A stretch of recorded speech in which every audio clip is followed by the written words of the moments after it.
60 రోజుల్లో మీతో ఇంగ్లీష్ అద్భుతంగా మాట్లాడిస్తాం. వెంటనే కాల్ చేసి జాయిన్ అవ్వండి. Hello yes, welcome back to our channel. ప్రస్తుతం మనతో పాటు ఉన్నారు life coach and entrepreneur Sandeep Raj Varma గారు. సార్‌తో మాట్లాడదాం. నమస్తే సార్. నమస్తే నవీన గారు.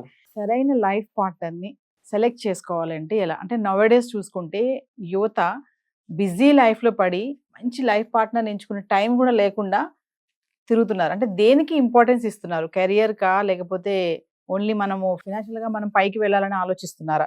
సరైన లైఫ్ పార్ట్నర్‌ని ఎంచుకోవాలంటే ఏం చూడాలంటారు? తర్వాత సమస్యలు రాకుండా ఉండాలి అంటే? ఫస్ట్ ఆఫ్ ఆల్ మనిషి అంటే జనరల్ గా మనం అందరం కూడా ఫినాన్షియల్ గా డెవలప్ అవ్వడం అనేది అందరికి చిన్నప్పటి నుంచి మనం చదువుకుంటుంది. అందుకే ఫినాన్షియల్ గా development. At the end of the day marriage is a institution where we have to do it compulsorily as per our Indian culture.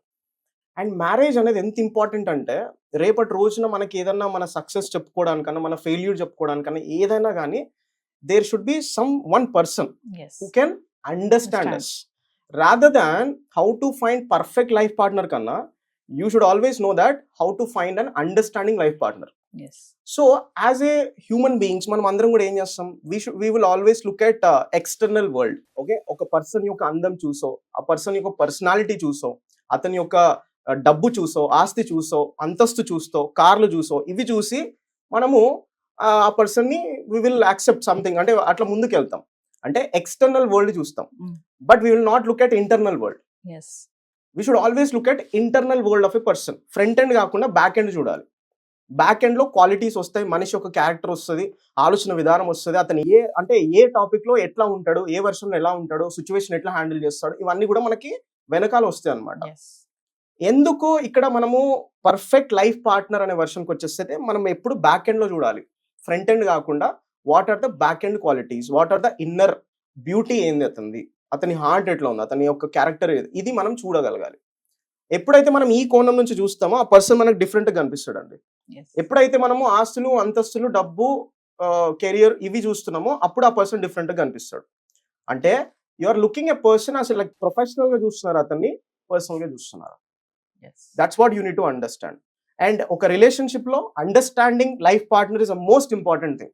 రేపటి రోజున మీకు ప్రాబ్లమ్స్ రావద్దు, రేపటి రోజున ఇప్పుడు గొడవలు పడిపోయి అక్కడిక్కడ ఇలాంటి డిస్టర్బెన్సెస్ అంది ఉండొద్దు, రేపటి రోజున మీ ఫ్యామిలీ ఇంపాక్ట్ అవ్వద్దు. అండర్స్టాండింగ్, అందులో ఒక్కరైనా సరే అర్థం చేసుకునే పార్ట్నర్ ఉండాలి. ఐదర్ అది హస్బెండ్ అయినా, ఐదర్ అది వైఫ్ అయినా సరే. అండ్ ఇక్కడ ఇప్పుడు మనం గమనిస్తే వైఫ్ అండ్ హస్బెండ్ ఏంటి అని అంటే it's like a team. Simple, it's like a team. You have ఒకవేళ మనం బ్యాడ్మింటన్ ఆడుంటే బ్యాడ్మింటన్ లో ఇద్దరు ప్లేయర్స్ కలిపేసి they will always play the game, right? ఎప్పుడైతే ఒక బాల్ వస్తుందో ఇద్దరు కలిసి దాన్ని ఎట్లా డిఫెండ్ చేయాలని ఆలోచిస్తారు, రైట్? అండ్ ఇక్కడ యాజ్ వైఫ్ అండ్ హస్బెండ్, ఒక వైఫ్ అండ్ హస్బెండ్ కానీ లేకపోతే రేపు మీరు పెళ్లి చేసుకోవాలనుకున్నా కానీ మీరిద్దరు కలిసి రేపు ఏదైనా ప్రాబ్లం వస్తే దాన్ని మనం ఎట్లా ఫేస్ చేయాలని ఆలోచించగలగాలి. ఫినాన్షియల్ పర్పస్ కానీ లేకపోతే మీ ఇంట్లో ఉన్న సిచ్యువేషన్స్, ఇష్యూస్, ఇవన్నీ కూడా వీటిని మనం ఎట్లాగా ఫేస్ చేయాలి అనే పర్సెప్షన్ మనకు ఉండగలగాలి. ఎప్పుడైతే అలాంటి పర్సెప్షన్ ఉంటుందో you will handle things in different way. లేకపోతే మీరు ఇద్దరే కొట్లాడుకుంటున్నారు అనుకోండి, అప్పుడు ఏమవుతుంది? మీ energy, time, money, everything you are just actually investing on your own disputes, ఇవన్నీ వీటి మీద పెడుతున్నారు. సో పర్ఫెక్ట్ లైఫ్ పార్ట్నర్ లో understanding is most important. Second thing, మీ మధ్యలో ఒక బాండింగ్ ఉండాలి. ఓకే, మీరు పెళ్లి చేసుకుని అక్కడి వరకు వెళ్ళాలంటే there should be a clear cut bonding. ఆ బాండింగ్ ఎట్లా ఉండాలి అంటే, ఫర్ ఎగ్జాంపుల్ మీ ఇంట్లో ఉన్న అమ్మ నాన్న దగ్గర ఎలా ఉంటారో ఇక్కడ కూడా సేమ్ అదే ఆస్పెక్ట్ వస్తుంది, బాండింగ్ అనే వర్షన్ వస్తుంది. And if you look at next point, మనం నెక్స్ట్ పాయింట్కి వెళ్తే థర్డ్ పాయింట్ వచ్చేసరికి ఏంటంటే ద మోస్ట్ ఇంపార్టెంట్ థింగ్ వచ్చేసరికి రెస్పెక్ట్ అండి. ఒకరి మీద ఒకరు రెస్పెక్ట్ ఇచ్చుకోగలగాలి. ఫస్ట్ రెస్పెక్ట్ వస్తుంది, ఆ తర్వాతనే లవ్, ప్రేమలు, ఇంకా ఏమున్న తర్వాత నెక్స్ట్ అదంతా. First respect, you should respect your life partner. Me wife కి మీరు రెస్పెక్ట్ ఇవ్వగలగాలి. ఎందుకు రెస్పెక్ట్ ఇవ్వాలి? ఎందుకు మనం రెస్పెక్ట్ ఇవ్వగలగాలి చెప్పండి? ఎందుకు? బికాస్ తను 25 years ఆఫ్ అవర్ లైఫ్ మొత్తం వాళ్ళ అమ్మ నాన్న మొత్తం వాళ్ళ ఫ్యామిలీ అంతా వదిలేసి ఇక్కడికి వస్తుంది అంటే definitely you should respect her. At the same time మీరు as a woman, as a wife గా మీరు కూడా ఏంటంటే ఇతన్ని మీరు రెస్పెక్ట్ ఇవ్వగలగాలి. అట్లాగే ఏంటి అని అంటే రెస్పెక్ట్ అనేది ద మోస్ట్ ఇంపార్టెంట్ థింగ్ అండి. ఎందుకు విడిపోతారు, ఎందుకు ఇక్కడ వరకు వెళ్తారంటే రెస్పెక్ట్ లేక. అక్కడ ఒకరినొకరు ఒక respect ఇచ్చుకోరు. That's the main issues what I say. So before finding a life partner, make sure that you respect her, give respect and take that respect. At the same time, you understand have that clear cut bonding to yourself, and that's how you can select a very good partner to your life itself completely. రేపటి రోజున ఒక journey చేయడానికి. This is what I can say on this. మీరు perfect partner అన్నారు కదా, నేను perfect అన్నాను, మీరు అండర్స్టాండింగ్ అన్నారు. అంటే పర్ఫెక్ట్ కి అండర్స్టాండింగ్ ఏంటి, డిఫరెన్స్ ఏంటి? రెండు ఒకటి కాదా? పర్ఫెక్ట్ కి understanding there is lot of difference. It's two terms. రెండు కూడా మనకి డిఫరెంట్ డైరెక్షన్స్ కి తీసుకెళ్ళిపోతున్నాయి. అండర్స్టాండింగ్ అనేది ఒకటి వచ్చింది అనుకోండి, అప్పుడు మనం ఏంటి, కేవలం అతన్ని అర్థం చేసుకునే వర్షన్లోనే ఉంటాం, తనని అర్థం చేసుకునే వర్షన్లోనే మనం చూస్తాం తనని. పర్ఫెక్షన్ అనే వర్షన్లో చూసినాం అనుకోండి, ప్రతి దాంట్లో తను పర్ఫెక్ట్ ఉండాలి. తను వేసుకుంటున్న డ్రెస్ దగ్గర నుంచి, తను వేసుకుంటున్న మేకప్ దగ్గర నుంచి, తను మాట్లాడే భాష దగ్గర నుండి ప్రతిది కూడా will only look at the perfectionism. అక్కడ ఇంకెక్కడ ప్రతి మనిషి మనం అందరం పర్ఫెక్ట్ ఉండలేమండి. ఎంత పెద్ద గొప్పవాడైనా సరే పర్ఫెక్ట్ ఉండలేడు. ఏదో ఒక నెగిటివ్ యాంగిల్ ఉంటుంది కంపల్సరీగా. అది కూడా మనం యాక్సెప్ట్ చేయగలగాలి. సో అక్కడ ఓన్లీ అండర్స్టాండింగ్ అనే వర్షన్ నుంచి మనం చూస్తున్నాం, ఆ పర్సెప్షన్ చూస్తున్నప్పుడు ఆ పర్సన్ ని డిఫరెంట్ గా చూస్తాం మనం.